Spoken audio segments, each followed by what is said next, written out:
समस्त आदिवासी समाज खेरगांव विभाग ने समस्त आदिवासी समाज की महिलाओं के विरुद्ध अभद्र टिप्पणी करने वाले वनराज ठाकुर कोहली के विरुद्ध अत्याचार अधिनियम और भारतीय दंड संहिता के तहत कानूनी कार्रवाई की मांग की।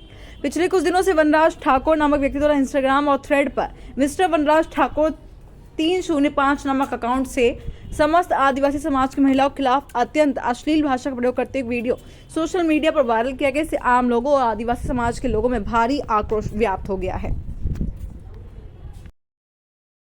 નમસ્કાર જોહાર।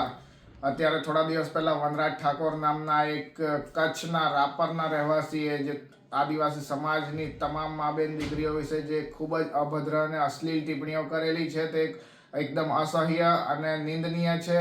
ભાઈ તને અમારે એક જ વસ્તુ કહેવી છે, તને જેનાથી તકલીફ હોય તો તેના વિશે બોલને। સમગ્ર આદિવાસી સમાજનું અપમાન કરવાની તારે શું જરૂર છે? અને આદિવાસી સમાજ હંમેશા તમામ સમાજો સાથે તાદામ્ય સાધીને અને સુખ શાંતિથી રહેવામાં માનવાવાળો સમાજ છે, પરંતુ એનો મતલબ એ નથી કે તારા જેવા હાલી મવાલીઓ આવીને ગમે તેમ બોલી જાય અને અમે ચૂપચાપ સહન કરી લઈએ। આ તો અમે સારું છે કે કાયદો વ્યવસ્થા જાળવવામાં અને કાયદાનું માન જાળવવામાં માનીએ છીએ, અન્યથા તારા જેવાઓને તો અમે અત્યાર સુધીમાં સબક શીખવાડી ચૂકેલા હતા। અમારી ખેરગામ પોલીસ સ્ટેશનને પણ વિનંતી છે કે આ જે અમે આજે ફરિયાદ કરવા જઈ રહ્યા છે તેના પર ગંભીરતાથી વિચારે અને ગંભીરતાથી પગલાં લઈ, કારણ કે સમગ્ર આદિવાસી સમાજના યુવાનોમાં ખૂબ જ આક્રોશ અને રોષ ભભૂકી ઉઠેલો છે।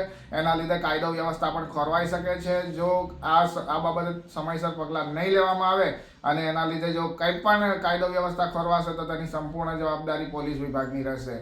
જોહાર, જય આદિવાસી, જય ભારત।